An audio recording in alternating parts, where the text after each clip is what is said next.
আল্লাহ তাবারাক তাআলার দরবারে লাখ কোটি শুকর গজর যে মহান রব্বুল আলামিন আজকে আমাকে আপনাকে দয়া করে দুনিয়াবি বিভিন্ন জায়জামালা থেকে ফারেক করে আজকে কয় তারিখ? আজকে 19 তারিখ নাকি 18?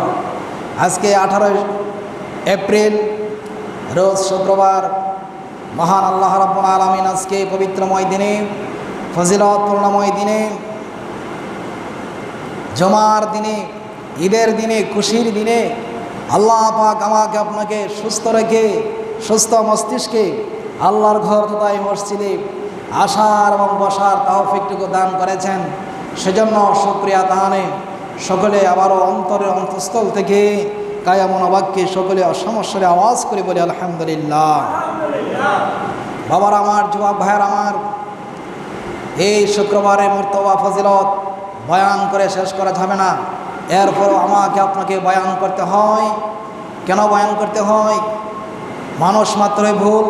আমরা অনেক সময় ভুলে যাই যে শুক্রবারে কি ফজিলত আছে। আমাদের প্রজন্ম যারা আছে, আমাদের ছেলেরা যারা আছে, তাদেরকে জানতে হবে। অনেকে জানে না। বাবার আমার, এই শুক্রবারে ফজিলত, অনেক ফজিলত হাদিস শরীফ এসেছে। আল্লাহ পাক এই শুক্রবারে পৃথিবী সৃষ্টি করেছেন। আল্লাহ পাক এই শুক্রবারে বাবা আদম নবীকে সৃষ্টি করেছেন।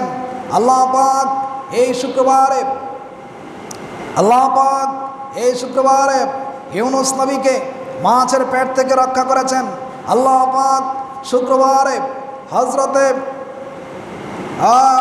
ইব্রাহিম নবীকে নমরুদের আগুন থেকে রক্ষা করেছেন। আল্লাহ পাক এই শুক্রবারে হযরত মুসা পয়গম্বরকে তুর পাহাড়ে আমার নবীর উসিলায় মুসা পয়গম্বরকে আল্লাহ পাক দয়া করেছেন। এই শুক্রবারের সাথে অনেক ঘটনা জড়িত আছে। আবার আল্লাহ পাক এই শুক্রবারে এই পৃথিবীটা কিয়ামত ঘটাবেন। জবান খুলে কোন আল্লাহু আকবার। শুধুমাত্র তাই নয় বাবার আমার, যুবক ভাইয়ের আমার, এই শুক্রবারে হাদিস শরীফ এসেছে, শুক্রবারে জুমার দিনে যে ব্যক্তি প্রথম মসজিদে প্রথম কদমটা রাখলো, প্রথম কদম রাখার সঙ্গে সঙ্গে তার আমল নামায় একটা উট কুরবানির সওয়াব হয়ে যায়। জবান করে কি সুবহানাল্লাহ বলা যাবে না? আমরা অনেক মানুষ আছি, অনেকে আমরা আছি কুরবানি দিতে পারি না, কোরবানি দেওয়ার সামর্থ্য আমাদের নাই।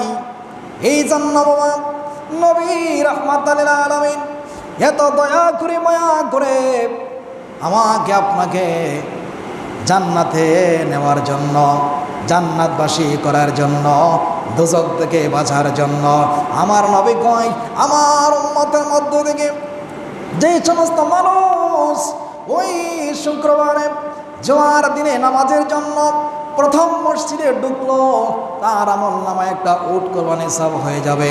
এরপরে যে ঢুকবে তার আমল নামায় একটা ছাগল কোরবানির সওয়াব হয়ে যাবে। এরপরে যে মসজিদে ঢুকবে তার আমল নামায় একটা মনে করেন যে একটা কিতাব সদকা করলো, কিংবা কিছু টাকা সদকা করলো, একটা ডিম সদকা করলো, একটা ডিম দান করলেন, একটা ডিম সদকা করলে যে সওয়াব হবে, এই তার আমল নামায় সব করতে থাকবে। লাস্ট পর্যায়ে যে আসবে এভাবে সব পেতেই থাকবে রে বাবা। এই জন্য মসজিদে আসলে আমরা যেহেতু নামাজে আসবো, এই জন্য আমরা আগে ভাগে চেষ্টা করব মসজিদে আসার জন্য। গভীর মনোযোগ, এখানে শেষ নয়।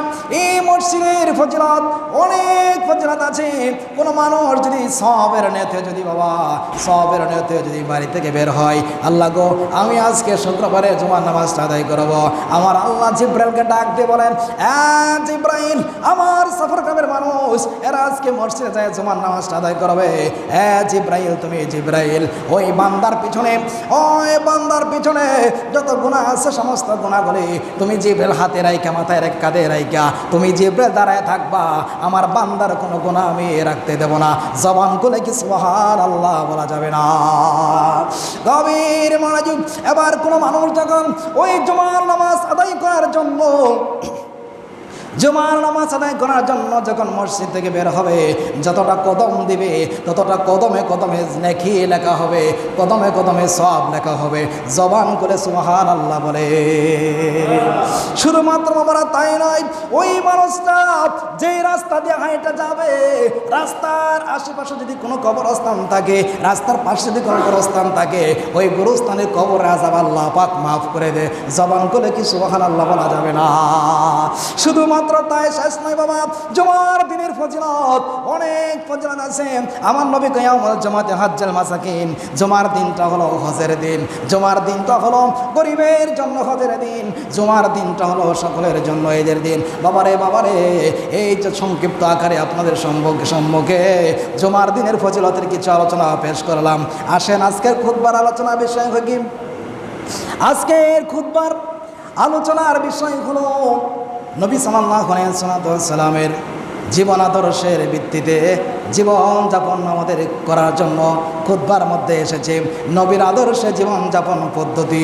নবীর আদর্শে জীবনযাপন পদ্ধতি, নবী আমার কীভাবে জীবনযাপন করেছেন, নবী আমার কীভাবে জীবনযাপন করেছেন, কীভাবে জীবন পরিচালনা করেছেন, কীভাবে রাষ্ট্র পরিচালনা করেছেন, কীভাবে সমাজ পরিচালনা করেছেন, কীভাবে পরিবার পরিচালনা করেছেন, আমার আপনার জানা দরকার আছে না নাই? আছে না নাই? নবী কিভাবে পরিবার পরিচালনা করেছেন, নবী কিভাবে রাষ্ট্র পরিচালনা করেছেন, নবী কিভাবে সমাজ পরিচালনা করেছেন। নবী শুধুমাত্র নবী না, আমার নবী হলো একজন আমার নবী হলো একজন আদর্শ রাষ্ট্রনায়ক। জবানটা বলে কন্যা সুবহানাল্লাহ। আমার নবী শুধুমাত্র নবী না, আমার নবী হলো রাষ্ট্রনায়ক, আমার নবী হলো রাজনৈতিক আদর্শ রাজনৈতিক একজন মানুষ, আমার নবী হলো আদর্শ রাজনৈতিক নবী। আমার নবী হলো সমস্ত কিছু আমাকে আপনাকে শিখে গেছেন। উহুদের ময়দানে যুদ্ধ পরিচালনা করেছেন, তায়েফের ময়দানে যুদ্ধ পরিচালনা করেছেন, বদরের ময়দানে যুদ্ধ পরিচালনা করেছেন। আমার নবী এগুলো আমাদেরকে শিখাই গেছেন।